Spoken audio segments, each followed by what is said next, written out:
Long ago, when the world was bright and full of stories, an evil wizard gained the power to touch the face of God. Narrativa, goddess of stories and weaver of our world, banished him to the void, but not before he stole a piece of her divine essence. With this newfound power, the wizard lay a dread curse upon all the world, the Glyph Purge, which struck from the minds of all mortals the knowledge of how to read and write. Now, all that stand between the Isle of Meotia and an age of endless ignorance are the bards, who tell stories of distant lands, exotic creatures, and brave heroes. This is one such tale. Hello and welcome to Challenge Rating Zero, the latest and greatest Dungeons & Dragons podcast to hit the internet airwaves. I am Sam, your Dungeon Master, and I am joined as always by my longtime friends and adventuring companions. Hello, I'm Brian, and I play Hektor the Gatekeeper. Hi, I'm Beth, and I play Rilla Longshadow. Hey there, I'm Alex, and I play Ruger Fireeyed. And last but not least, we have the man who calls himself Michael, but who we call Parker. Michael Parker playing the druid Zurabak. Say hi, Parker. Can we just leave that awkward pause in? I mean, I'll consider it. We'll see what it looks like. For our dear listeners, Alex is coming to us from a black site buried deep beneath the rich soil of Texas, I believe. He's in a hotel room in an undisclosed location. This one might be a little. If there's any audio quality, you deal with it. You've been listening. I mean, it's their fault anyway. If you got through our first 10 episodes, it's gonna be fine. You've come with us this far, That's very true. It's very true. Yeah, but we are. Yeah, most of us will sound fine.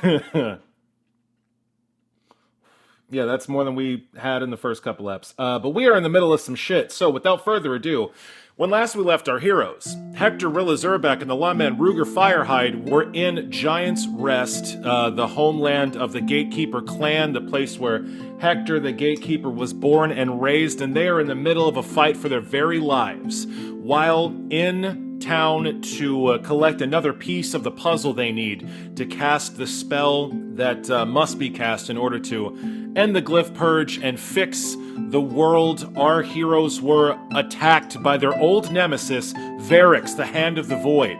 Varix and a few Void Gazers, priests of the Void, assailed our heroes, as well as Trapjaw, the leader of the Circle of the Serpent, and Rufus, the chief of the Gatekeeper clan.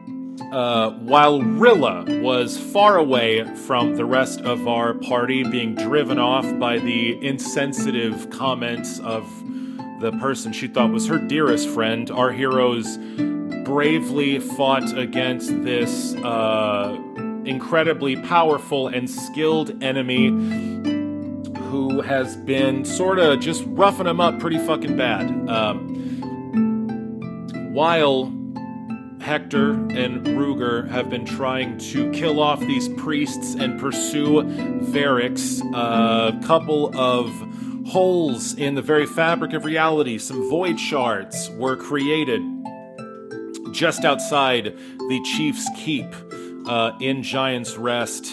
One of these shards of the void was consumed by Zurabak, who immediately collapsed in on himself and popped out in the middle of the void, arriving there whole and alive in the flesh because of his Death Ward spell, not destroyed by that shard of the Great Beyond that he consumed. The other shard of the void has been steadily fed souls of dying gatekeepers, the souls of the very priests that summoned it, and it has blossomed into a full-blown void spike. The stricken Anthony Geist is standing before it, trying his best to contain it, but that is being challenged by the arrival of some terrible skeletal warriors, the remains of the giants that used to lie underneath the home of the Gatekeeper clan, which have been reanimated by the dark powers of Varix and his minions and have started to rage through the town of Giant's Rest, slaying gatekeepers to and fro, all of their souls feeding into the void spike, growing it exponentially. Shit's bad. We are still in the middle of this fight, and currently, Rilla Longshadow is in the form of a dragon racing across the mountains back to where her friends are engaged in this fight. She is a long way off and trying to close as best she can. Zurabak is free-floating in the void, staring down the Lord Deceiver, them very selves, and Hektor and Ruger are in the dining hall of the Chief's Keep with Rufus, the chief of the Gatekeeper clan, and Talon, head of security for the Circle of the Serpent. They just watched Trapjaw, the leader of this circle, be slaughtered by Varix, and they are facing off with their old enemy. So, we are going to start, as we did last episode, at the top of our initiative order. Gang, this is round 6 of combat. We're going to start the order with Rilla Longshadow. Rilla, you are beating your wings as quickly as possible, soaring through the skies. What's going through your head right now as you're closing in on Giant's Rest? You're seeing this spike of swirling black energy, far off in the distance, seeing some smoke rise up, some chaos. What's going through your head? I am almost entirely focused on that void spike and trying to figure out how to destroy it. Thinking about what Rutherford said, trying to think of what was around the keep that I could theoretically use. Just trying to come up with any ideas I can while I've got the time, because that thing has to go, immediately. Fantastic. Why don't you go ahead and roll me a Knowledge Arcana? Okay. Let me get out my carrot sheet was under my notebook. One sec.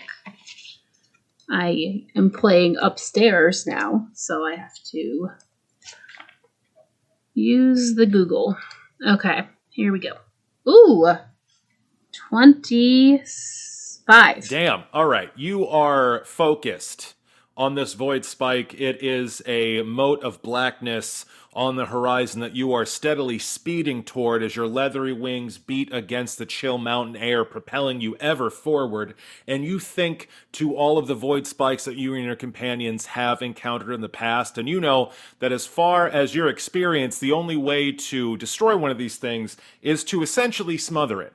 At the necropolis, you know that your friends Hektor and Zurabak dropped an entire clock tower on top of it using explosives, which smothered it with rubble, apparently destroying it. When you were at the Ashen Isles, an entire volcano erupted, covering the void spike with molten rock and tumbling stone, essentially smothering it. You have a pretty good idea that however other way there may be to dispel this thing, just a huge amount of mass thrown on top of it has been pretty good, a pretty good method of destroying these things. Hey DM, Yes. quick question. How would you rate Giant's Keep when it comes to protection from avalanches? It is very well protected from avalanches. It's a mountain fortress with a high wall around it to protect it from that very thing. Shame. Okay, I'll keep thinking. Unfortunately, the Giants knew what they were doing, but, you know, if bits of the curtain wall were removed or horrifically damaged, an avalanche could certainly be triggered. Yeah. But nobody would be so evil. But yeah, you know that a void spike is a hole in the fabric of reality. It is the afterlife, the blackness at the end of the story bleeding into your world. It's essentially an interdimensional portal, and it feeds on death and the souls of the living. Yeah. So, that is Rilla's turn, flying as fast as possible, trying to game out how she's going to solve this problem. Next up is Zurabak. Zurabak, you are floating in the void. You are surrounded by an infinite stretch of blackness, formless, shapeless, nothing around you that you can see except yourself. Your body and your equipment are protected by your Death Ward spell. The hunger of this dark dimension is still pulling at you.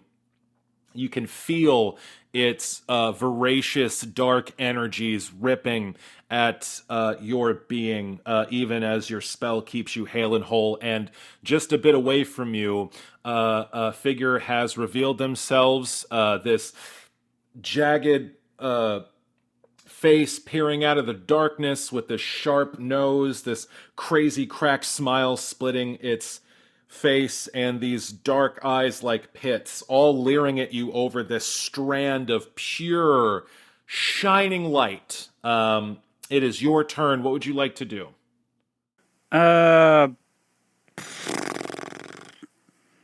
Guess we're gonna stab the darkness some more. Okay. You're going to take the obsidian dagger, the first ingredient of this spell that you all collected in the Ashen Isles, and you're just going to wave that around you? Oh no, I'm gonna stab real hard. No waving, like stab it as hard as I can stab. Okay. Yeah, you attack the darkness. Fantastic. Oh man, our first meme. I'm gonna need you to go ahead and roll me an attack roll. I'm just gonna use my spear's base attack because I don't know what's on this thing. You sure don't. I haven't told you. No one's asked. Don't care. Doesn't matter. Let's see, and I got +2 to strength. That's 18 plus 14. Oh my goodness. That is a very high attack roll. You take the obsidian dagger, this knife that you cast from volcanic glass, with a blade sharp enough to cut through reality, and you, with one decisive motion, with all the strength of your powerful half-orc arm, thrust downward, and you feel for the first time as you're floating in this void, waving this knife around, you feel solid resistance. You feel like this knife has caught something. It's like trying to pull it through tough cloth, and you hear a sound that you first heard standing in the courtyard of Giant's Rest, not half a minute ago. You hear the sound like the tearing of canvas as you drag this knife in front of you, and you start to hear a low voice say, "By the gods, I think I see him." And that's going to bring us to Snake. It's Snake's turn. We left Snake on the crenellations above the door to this keep. You're not there to command him. He sees no enemies around him. There's a dead dude, so he's probably eating that. Fantastic. Yeah, he slithers down off the crenellations and begins to devour one of these priests of the void, one of these void gazers. And clamps his big mouth around him and starts working up. Fantastic. That's going to bring us to Hektor. Hektor the Gatekeeper, you have just swung on a chandelier down into the dining hall of your father's keep. You are standing on a large wooden dining table next to Varix, the Hand of the Void. This room is filled with the corpses of druids that he slaughtered, including Trapjaw, who lies dead at his feet. Also in this room is Talon, head of security for the Circle of the Serpent, who is on her knees weeping, devastated at the death of her boss. Ruger Firehide is here, and also your father, Rufus, chief of the Gatekeeper clan. Varix is in between you all, staring at you all and taking a defensive stance. What would you like to do? Still pulsing with rage, Hektor pictures the face of Inga Hilltopple as the life went out of her, and he swings as hard as he can at Varix's face. Fantastic. Are we doing a power attack on this? Boy, don't tempt me. All right, roll an attack roll, Hektor the Gatekeeper. You picture in your head the weathered face of the halfling matriarch that Varix slew, the woman that died right in front of you, black bile leaking from the corners of her mouth, the woman who swore you to task to save all of Meosha, and her image fuels your rage to a furious, uncontrollable inferno as you swing your oversized maul at Varix, Hand of the Void. Roll that attack roll. Oh boy, oh boy, oh boy, oh boy. Power attack -2. Fuck me. Okay, here we go. Okay, I rolled 13 on the dice, plus 16 is 29, plus 2 for flanking is 31, plus 4 for the Inspire Courage. That's still active, yes? The Inspire Courage you got last session from the Stricken is still going. 35 plus 2 is 37, minus 2 for the power attack. 36! I did the math.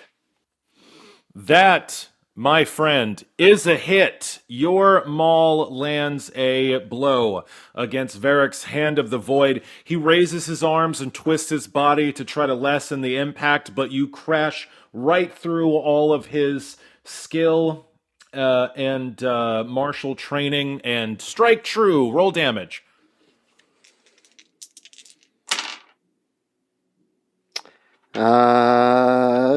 Max damage on one dice, minimum damage on the other. 7 plus 20 points of damage on that attack. Excellent. Woo. And then I attack again. Yeah, you do. Power attack stays with all of your attacks in the round, It sure right? does. Minus 2. Yeah, it does. All right. So this is 9 plus 8, 17. Does a 20 hit? Unfortunately, a 20 does not hit Varric's Hand of the Void. Do you have a third attack? I do not have a third attack. Not until exactly one level from now. All right. You step forward and picturing Inga's face in your mind, you swing your massive maul and just batter Varrix. He puts his arms up to block, but you smash his arms against his chest and drive him down, his knee almost touching the floor. You come with a back swing to take his head clean off his shoulders, but he bends lithely backwards, doing almost a crab walk, and then he does a quick kip up, getting back onto his feet. He is terribly bruised, and you heard the reassuring sound of bones cracking underneath the weight of your hammer, but he is still on his feet. That brings us to Ruger Firehide. Ruger, it is your turn. You're staring down Varric's Hand of the Void in this dining hall surrounded by the corpses of druids. What do you do? Die painfully, probably. Well, not on your turn, silly. That's very true. Well, you could kill yourself, then it would be. That's true. Damn. That's As we very said in true. session 0, you can. Wouldn't be a very good story, but you can. All right. So Hector just hit Varrix pretty hard. Yes. And Talon and Rufus have picked themselves off the floor. Yes. For lack of a better term. Yeah, the four of you were surrounding this guy. So I'm flanking. Mm-hmm. And I've got the bull strength. All right, fine. I am going to unwisely full round attack the Hand of the Void. Hell yeah.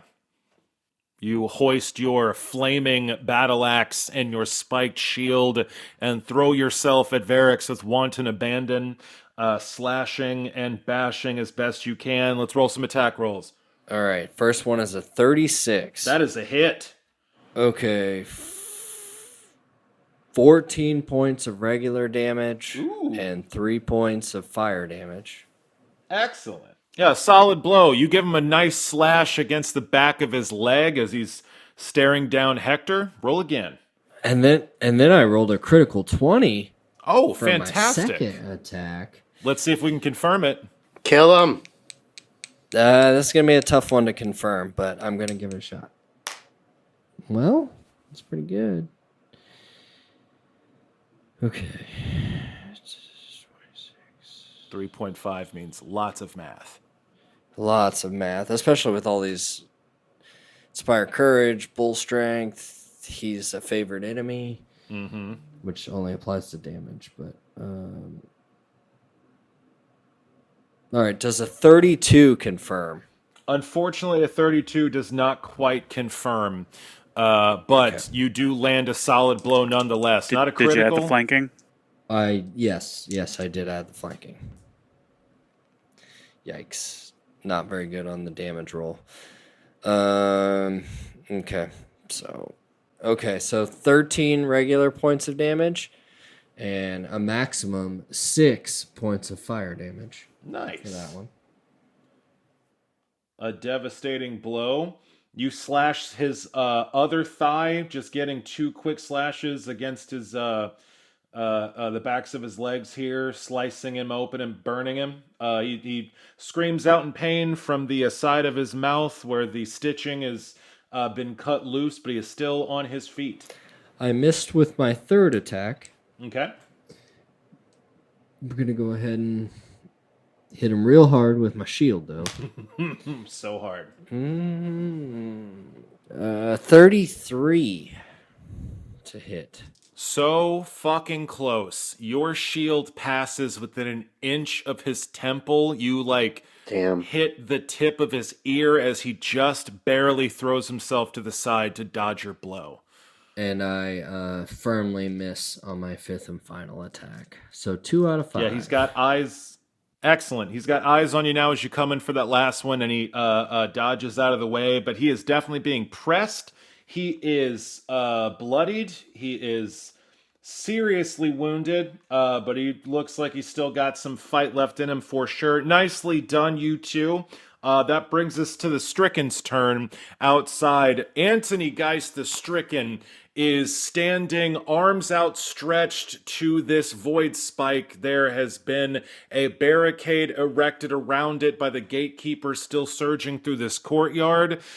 There is a unseen wind tossing his white hair, and his eyes are gleaming pure darkness as he tries to wrestle control of this slice of pure blackness. The sleek membrane of this void spike is rippling with the souls of the newly slain as even more people are killed by these giant skeletons outside, their spirits wafting up like threads of smoke before darting to the void spike, growing in power. But as he's trying to wrangle this, a obsidian dagger pierces the membrane of this void spike, and for a moment Anthony Geist sees the face of Zurabak floating in the void behind this slit in the void spike, and Anthony's going to lunge forward with both arms, grab Zurabak's wrist, and pull as hard as he can, and heave backwards, his tiny gnome body bending under the weight of Zurabak's immense form. And after what seems like an eternity, Zurabak, you are ripped from the darkness of the void, pulled bodily from this empty abyss, and dragged into the land of the living once more, knife first. You tumble onto the paving stones next to Anthony Geist, who looks at you and says, "By all the gods, Zurabak, how the fuck did you do that? None of that's possible." I ate it. And then I yelled at a creepy face. And the void spike, its membrane seals shut behind you as you are pulled through. And that is the Stricken's turn. That's going to make it the Gatekeepers and the Druids. The Gatekeepers have finished erecting this barricade around the void spike. They don't know what the fuck to do with that, so they're kind of just standing guard, staring at it nervously. A big detachment has gone out of this courtyard to go fight the skeletons, and a smaller group has gone into the dining hall and is now standing in a circle around these dining tables, sort of watching this fracas with the chief, Ruger, Hektor, and Talon. There isn't enough space for them to get in and put in work, so they're just sort of watching from the outset to make sure Varix can't escape. So you have a contingent of gatekeepers around you, sort of bounding you in. Rufus, the chief of the Gatekeeper clan, is going to charge forward with his orc double axe and unleash a series of blows against Varix in an attempt to bring him low. He does clip him once. His double-sided axe whirling like a quarterstaff, humming in the air. And Talon's going to throw herself forward as well, dragging herself up off her knees and screaming at Varix, "You son of a bitch! I'll rip your fucking head off!" And she's going to assail him with her twin sickles. She comes at him completely full of primal fury and is unable to land a blow. He forcefully rebuffs her, and then Varix returns in kind with his own combo. He looks at all four of you and says, "None of you seem to understand. This pain you feel, this darkness, this hopelessness, it is all meaningless. You all dance on strings for gods that have forsaken you. You are entertainment for divine beings that made you to end their boredom. You should be with me. Every achievement, every hurt, everything you've ever lost, every love that has ever left you, none of it has any meaning. It is all constructed by these puppet masters. There is only the void, only destruction. I am its hand, and I have already won." And he is going to turn as this message rebounds in all of your skulls. He's going to turn swiftly and aim a blow first at Hektor the Gatekeeper. Let's see. So that is going to be a 21 to hit you, Hektor. Yeah.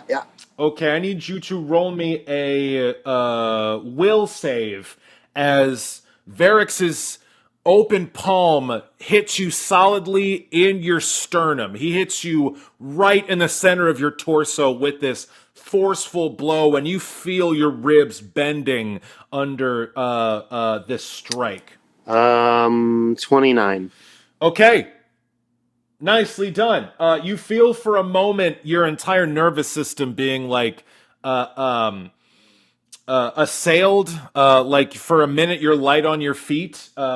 He tried to hit you with a stunning fist, but you were able to resist it. Nicely done. So instead, you're just gonna get damage from these fucking hands real quick.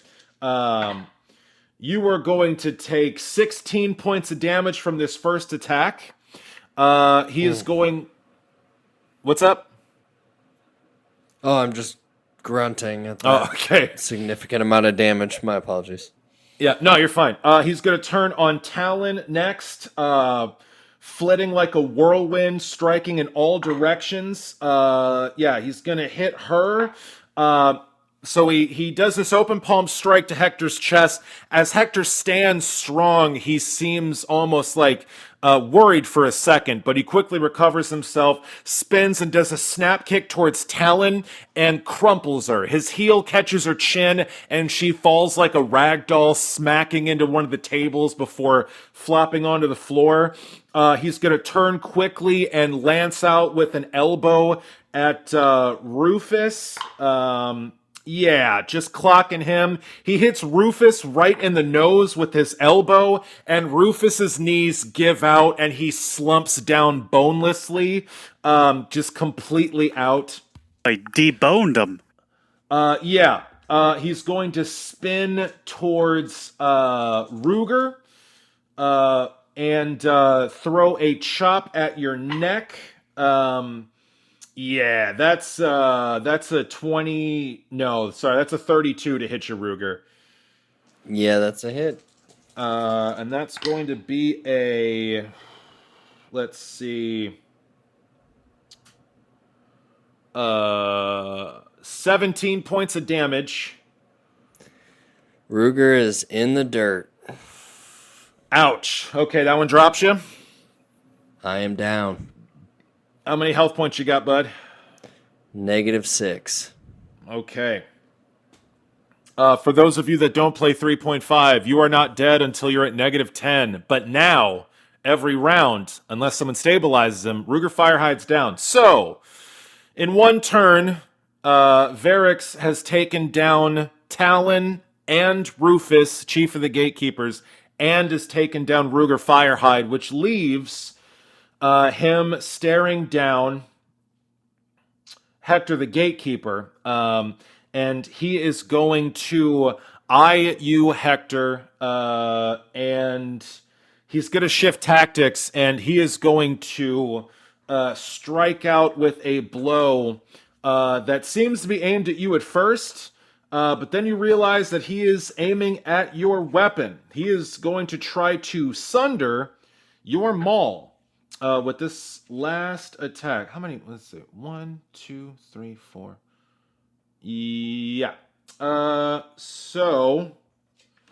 Let's see.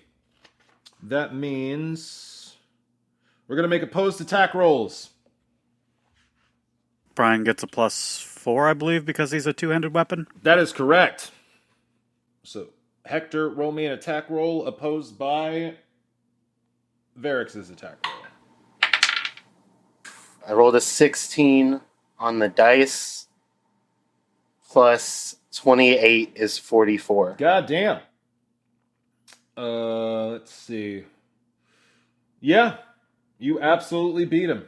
Fantastic. Yeah. So, yeah, with this final attack, he spins and tries to shatter the haft of your maul, but you're able to pull back and twist your maul just out of the way so that his blow goes past your weapon. His hand hits the table that your back is up against, and he splits it in half with one chop.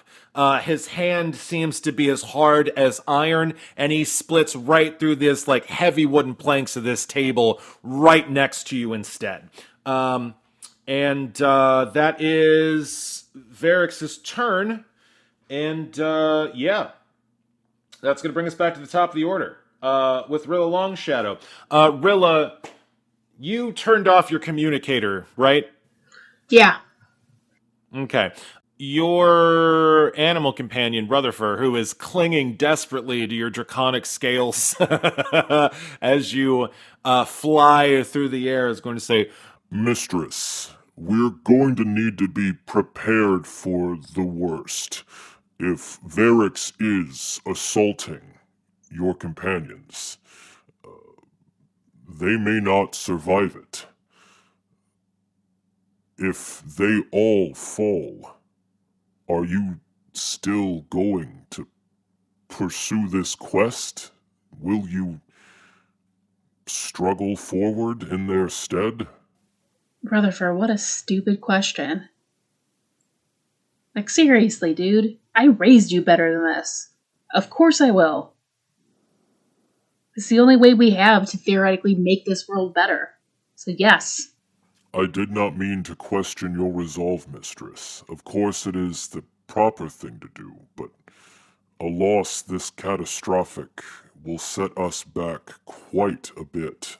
I am a powerful creature, an avatar of your magical strength, but there's only so much that a dedicated elf and her cat can do.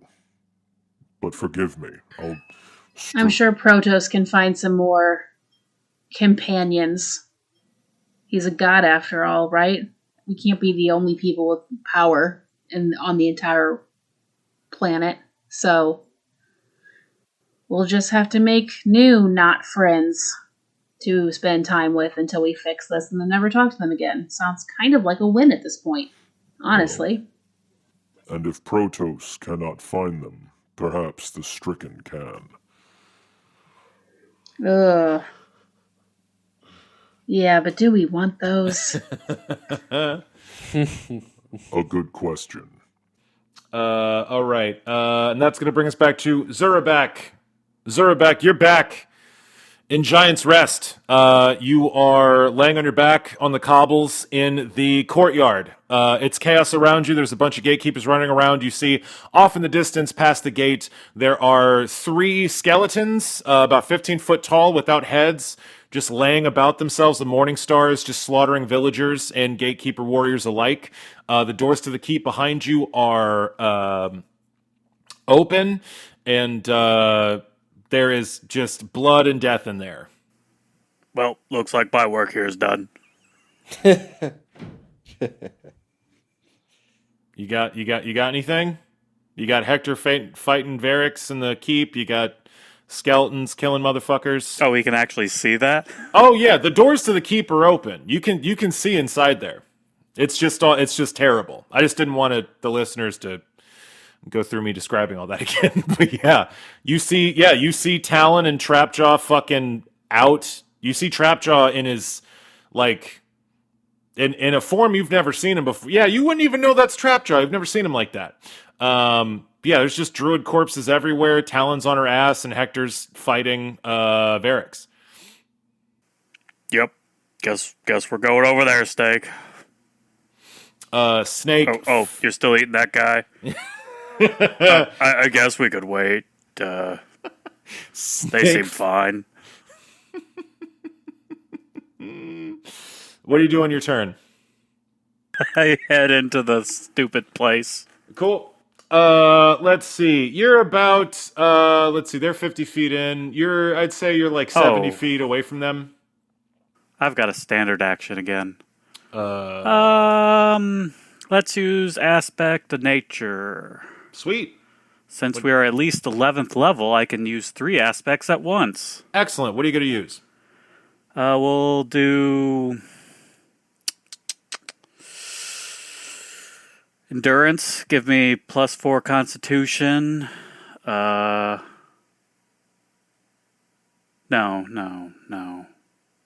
Maybe? No. Yeah, endurance. Vigor will just add +8 to my strength and -4 to dexterity. Mm-hmm. And let's do flight. Grow me some wings. Jesus Christ. So you come spilling out of this void spike, you look around you, and you see Varix fighting Hektor and everyone down, and your body swells with primal power and wings sprout from your fucking back? Yeah, I'm thinking bat wings. Of course, bat wings. It has to be bat wings. Fuck. God damn. The spear still has daylight on it. Yeah, daylight shining across this courtyard from the tip of your spear, which now that you are outside of the void just shines with a radiance that catches the attention of everyone here. And yeah, Sephiroth, congratulations, you're back in the fight. Jesus Christ. Wait, quick, really important clarifying question. Are the wings attached to your arms like a proper bat wing, or are they sprouted from your back separate? Does not say, so I feel like that's a personal choice thing. Let's go out of the back. And Cool. They're Okay. white bat wings to match the color of the armor. No other way to do it. Snow white, leathery bat wings erupt from your back as you take stock of the situation. That is your standard action. And then I move 40 fly feet. Fantastic. You're still 30 feet away from your companions, but you are closing in. It is Snake's turn. I'm guessing Snake's going to move in there as well? Snake's probably going to finish that dude. Snake real slow. Snake is huge. He swallows that guy in a round. It's good. Yeah, Snake probably slithers his, was it 20? 20 feet forward. Yeah, and then Snake, 40 feet. You and Snake slowly close in, making your way through the gates of the Chief's Keep, and head in. Hektor, you are standing alone in front of Varric's Hand of the Void. You see Zurabak and Snake coming in. Zurabak's got fucking wings. He's back also, so that's wild. Everyone else is on their ass. There's some gatekeepers standing around just openly terrified that their chief just got knocked out, and they don't want to get too close. What do you do? You say that we are just the playthings of gods putting on a show, and yet here you are setting the stage for them. You say nothing matters. Nothing matters, then why can't you just let people be? If it doesn't matter, why do anything at all? Your actions make you a liar. The only real choice is nothing. We will cut the strings of the puppet masters. We will show the world that it is the void that has truth. If every action is preordained, if everything has been written before we arrive on this earth, then the only true choice, the only way to live, the only meaningful action is to clear the board. We will take the strings from the hands of the puppet masters. We will unravel the tapestry. The only true choice is to not exist at all. I will not live for the pleasure of bored gods. Maybe your very actions here have been preordained themselves. But you will not live to see the third act. And I swing. Roll an attack roll. No power attack.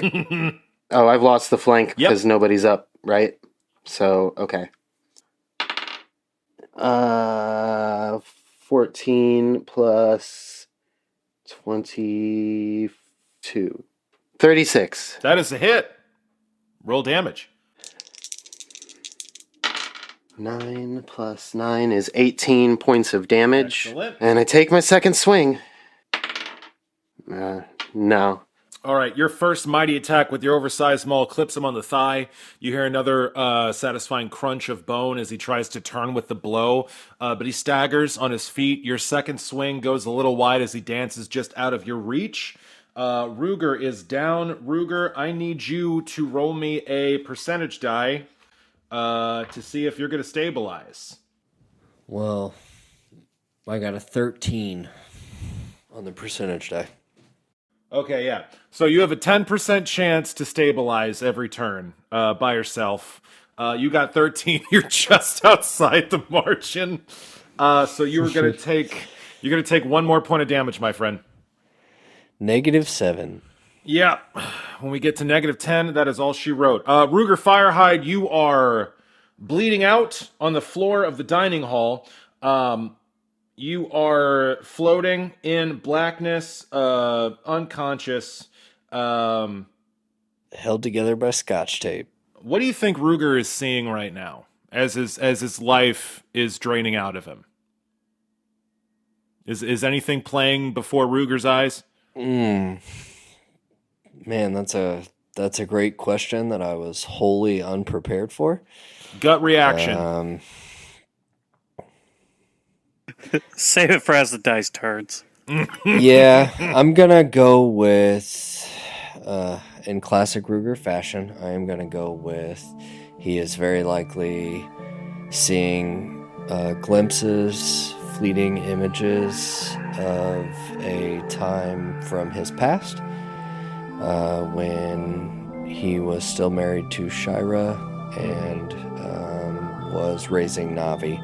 Specifically, I think he is flashing to scenes of a hunting trip with Navi when she was young, and he's still teaching her how to use the bow that she would ultimately become very skilled with. So, Absolutely. You see your late daughter's smile and hear her laughter trickle to you as you bleed out on the floor.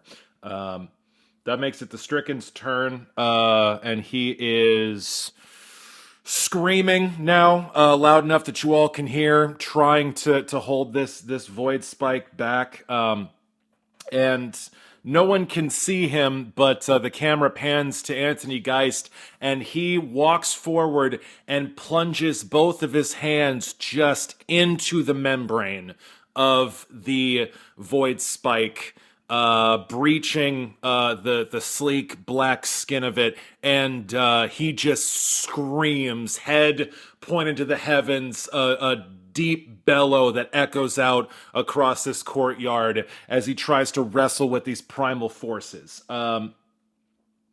The gatekeepers are trying to fight down the giants. There's a bunch of grappling hooks and ropes being thrown over their shoulders and limbs, trying to pull them down. They're getting up on rooftops to throw boulders at them. The druids are all dead or knocked out, and that makes it Varrix's turn. Varrix is going to stare you down, Hektor, and he's going to try to break your fucking hammer again. Roll me an attack roll. +4 for having a two-handed weapon.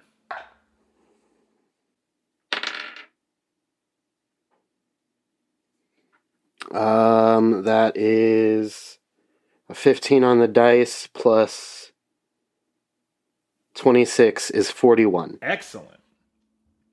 Yeah, you are proving far too skilled at keeping him away from your weapon. He looks visibly frustrated, and he's going to lash out once again, just trying to cut down the tree that is Hektor the Gatekeeper. He's going to roll an attack just at your armor class.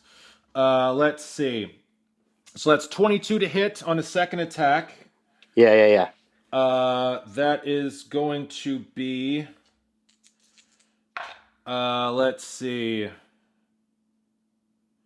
13 points of damage, and I need you to roll me a will save. You have eaten through my temp HP. Nice. 27 on the will save. Excellent. Once again, you avoid his stunning fist.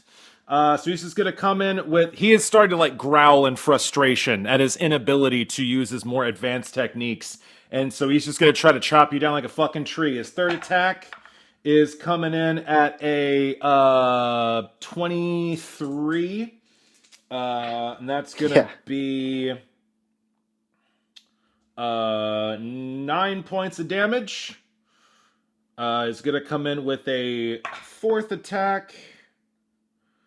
That is 18. Does that hit your armor class? 18 does hit my armor class. All right. That's gonna be 16 points of damage. Fuck you. And one last attack from this flurry of blows. You can miss one if you'd like. Well, we'll see. That's gonna be another 23.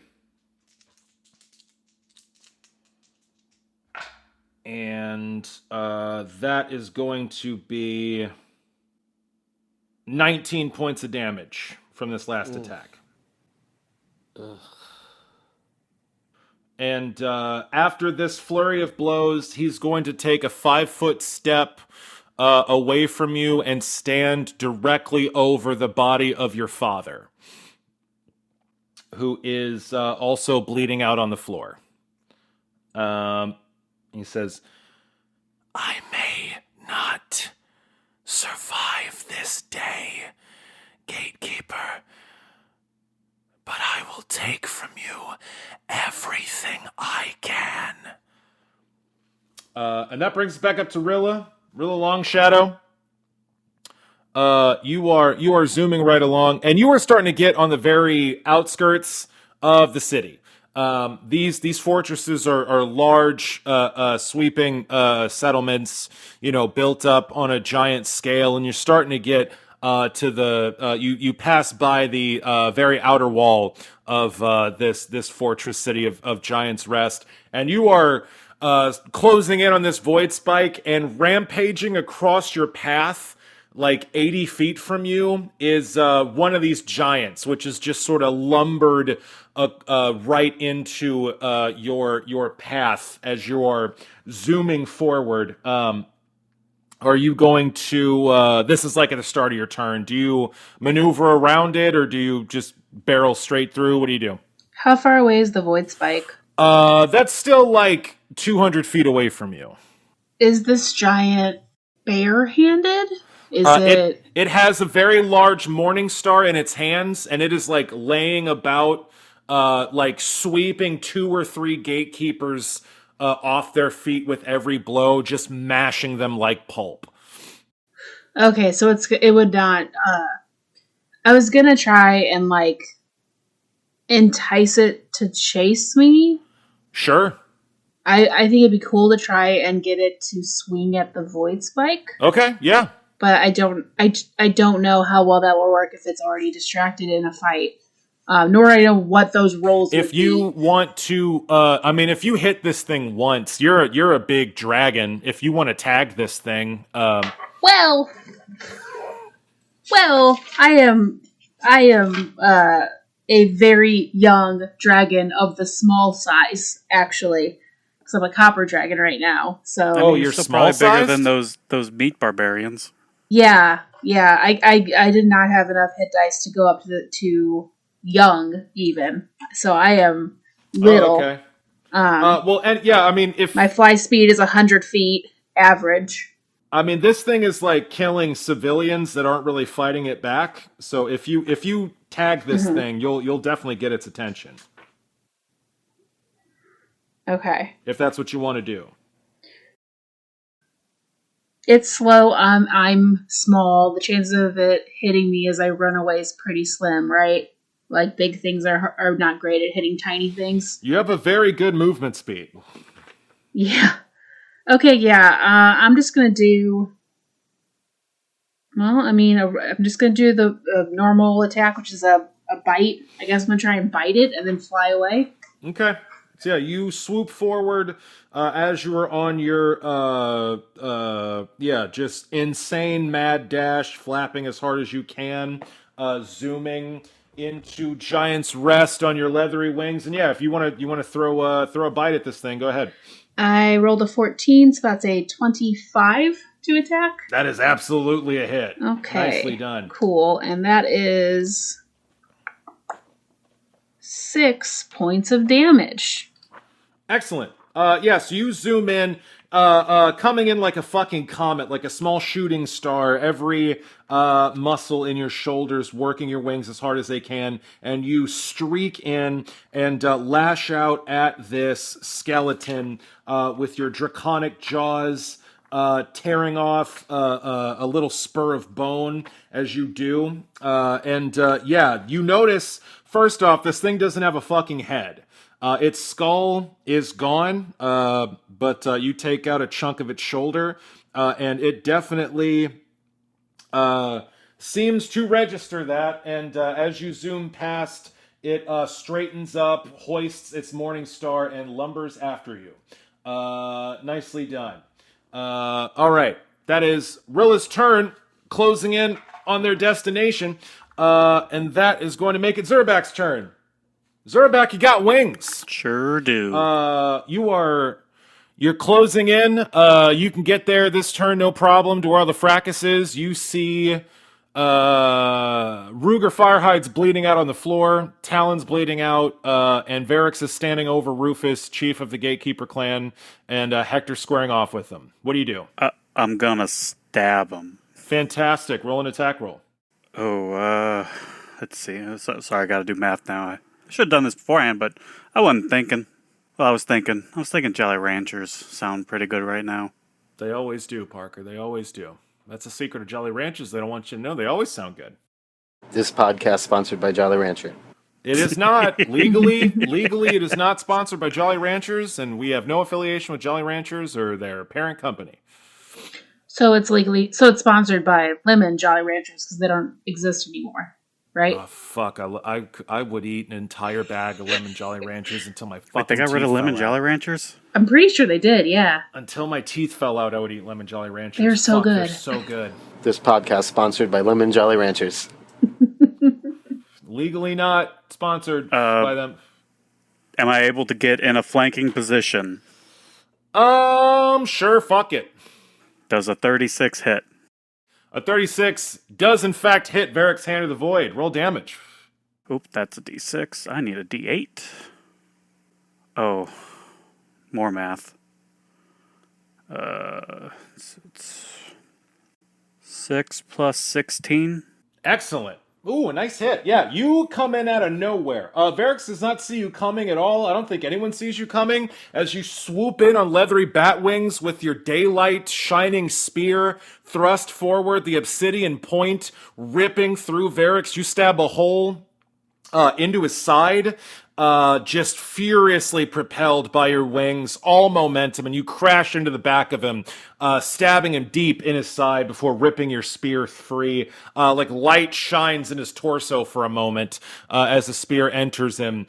And he screams out in pain and surprise, completely unprepared for your advance. Nicely done. Ate your stupid thing. Now I'm here to eat you.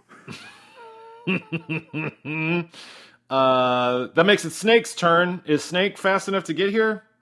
If he is it 40 feet away, because he can charge. Yeah, he can charge. No way in hell he hits, but let's find out. Oh, yeah, he rolled a 10 plus. Yeah, no, he's in the 30s, right? I think got somewhere in the 20s. Yeah, 34, unfortunately, that is not quite enough. Your companion Snake surges forward, lashing out with its fangs, dripping venom, and misses. Its fangs closing on open air as Varix draws away from the bite. That brings us to Hektor the Gatekeeper. Hektor, Zurabak just showed up, shining like the sun, with bat wings and a spear. What do you do? Okay, good to see you. You're raging. Well, we haven't paid attention to it yet, so... Tranquil raging. Oh, this is all he sent all this shit in his head. It's fine. He and Varix are communicating telepathically. Hektor is beat the fuck up. And he sees all the people down in this room.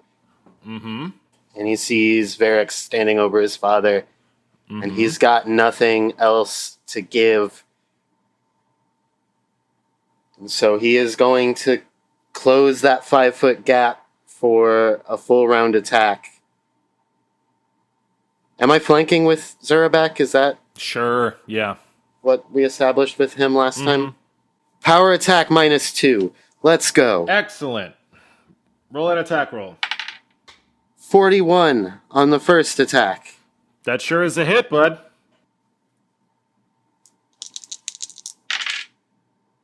21 points of damage. Excellent. A fell blow indeed. Hold up. No, I'm missing a couple of things. Bull strength does go to damage. A little bit. Flank does not. Inspire courage does not. It is damage? Shit. Okay. +6 on that. 27 points of damage. Excellent. You smash Varix with your hammer. He's like got a spear in his back, so he's pretty vulnerable, and you crack his ribs.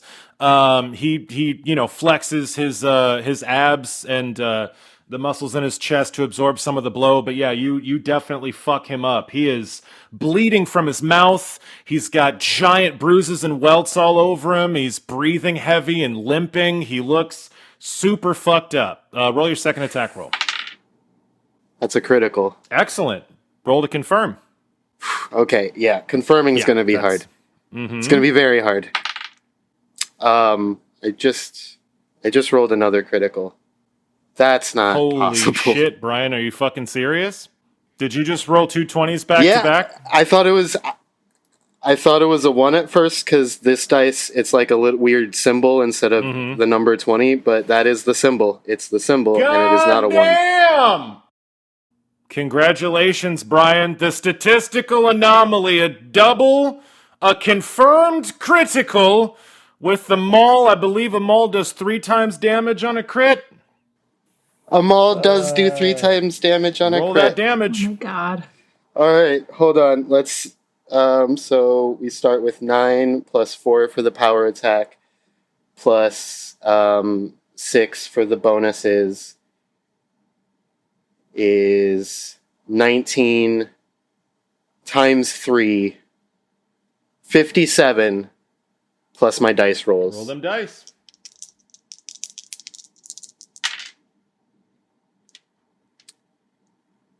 Um, 66,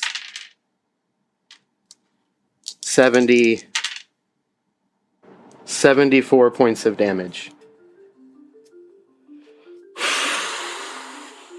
Fuck. Just a small amount.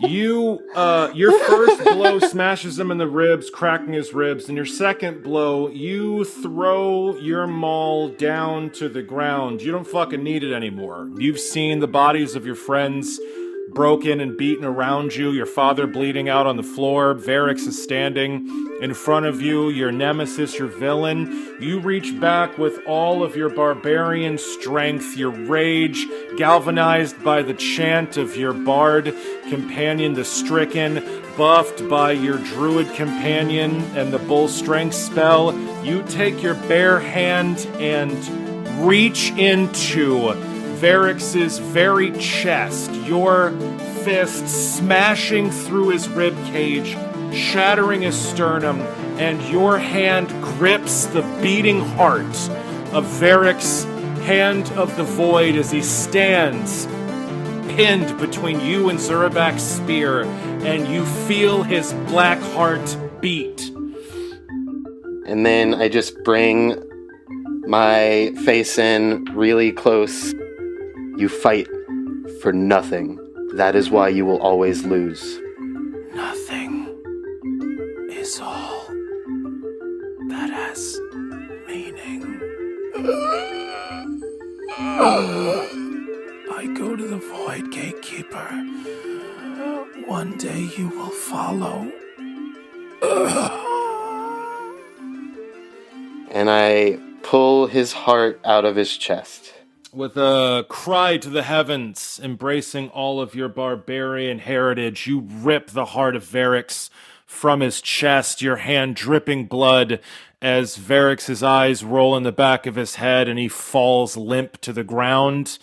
As he falls, his body splays out over the body of your father below him, and a string of white smoke leaves the center of his chest, swirling up into the air of this dining hall before darting out towards the Void Spike in the middle of the courtyard. Congratulations, you have killed Varix, Hand of the Void. Wow. I'm shaking. Holy shit. Holy shit. The chances. The chances, folks. Good Lord, good God. Ding dong, the witch is dead.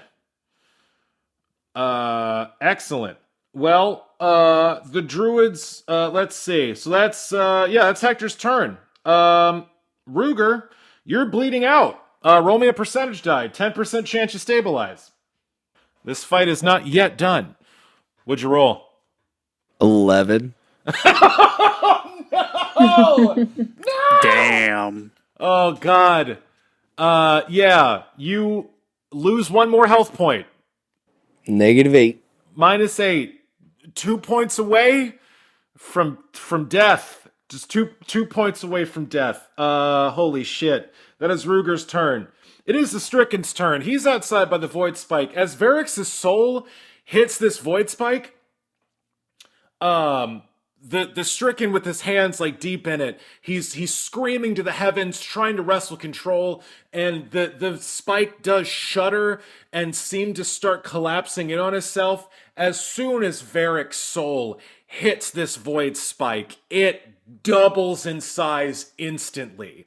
The Stricken is hurled away from it, his hands black and streaming this dark smoke, dripping it onto the cobblestones that it eats away at like acid, and he screams, "No! I can't contain it!" And the Void Spike grows to 10 feet in height. It towers over this courtyard, and the skies above Giant's Rest turn black as swirling dark clouds gather from nowhere and slowly resolve, blotting out the sun, turning the pure blue skies of Giant's Rest a horrible, dark midnight, and a small column of these black clouds starts to descend to begin to meet the void spike on the ground here in the courtyard.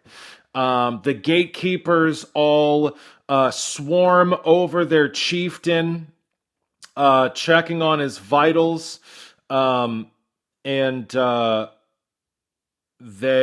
see one of them pulls a vial out of their out of a bag and like pours it in Rufus's mouth. Another gatekeeper rushes up to Ruger Firehide and stuffs a vial into Ruger's mouth.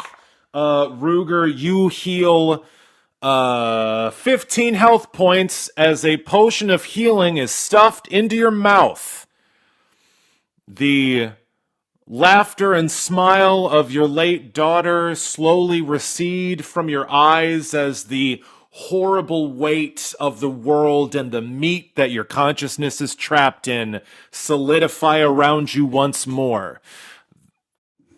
I am laying on the ground in the dining hall, correct? Absolutely. Right. I kind of tilt my head up for a second and look around, and I see Varix's corpse, and then I fish a cigarette out of my pack and while still laying on the ground, spark it. Excellent. That leaves the skeletons, who two of which are raging out in the rest of the city, but one you all see is approaching the courtyard. As if this void spike wasn't bad enough, you see a giant skeleton pacing its way just through the gate, its lumbering form dragging this enormous morning star, which sparks as it drags it along the cobbles, and in front of it, baiting it with bites and slaps of its tail, you see a copper dragon flitting about its shoulders, leading it into the cobbles, and that is where we're going to end.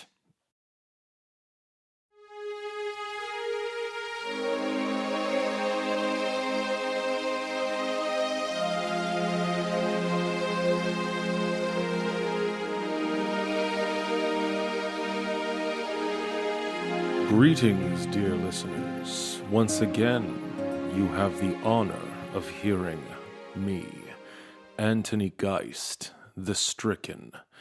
It seems our heroes have won a great victory this day, but the fight is not finished.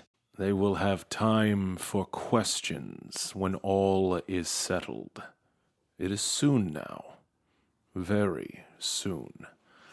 Until next time, keep those dice turning. Hey there, dear listener. Sam the DM here, checking in with the credits at the end of the show. Challenge Rating 0 was edited by the incomparable Audius Prime, a.k.a. Matt Sims. You can find more of his work at audiusprime.com.